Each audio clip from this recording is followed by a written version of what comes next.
When you were 2 years old, and when you decided, oh, how did you decided what you want to become when you are 4 or 5?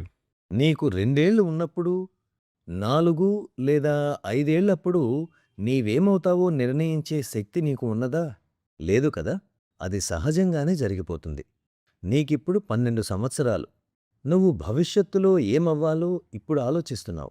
కానీ నీకు చాలా సమయం ఉంది. నీకు 15, 20 లేదా 25 ఏళ్ల వయసు వచ్చేసరికి నీ జీవితంలోని వివిధ దశల్లో నీ లక్ష్యాలు మారుతూ ఉంటాయి. కానీ నువ్వు ఒక ప్రధాన లక్ష్యాన్ని పెట్టుకోవాలని నేను ఆశిస్తున్నాను. అదేంటంటే భగవంతునితో ఐక్యమవ్వడమే. మనం ఇక్కడ ఎందుకున్నాం?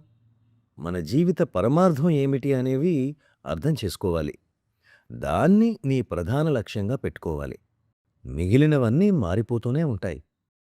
But we really trouble ourselves with school education, for example. We get so frustrated. మనం స్కూల్ చదువుల గురించి ఎప్పుడూ ఒత్తిడికి లోనవుతూ ఉంటాం. తరువాత మంచి కాలేజీలో చేరడానికి ప్రయత్నం చేస్తాం. ఆ తరువాత డిగ్రీ సంపాదించడం మన లక్ష్యం అవుతుంది. ఇంకా ఆ తరువాత ఏ ఉద్యోగం చెయ్యాలి? ఏ వ్యాపారం చెయ్యాలి? ఎవరిని పెళ్లి చేసుకోవాలి? All these critical decisions will come into picture.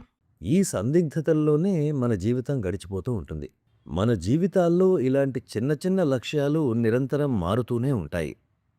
కానీ వీటన్నింటి వెనుక అంతర్లీనంగా మన జీవిత ప్రధాన లక్ష్యం ఉండాలి. ధన్యవాదాలు.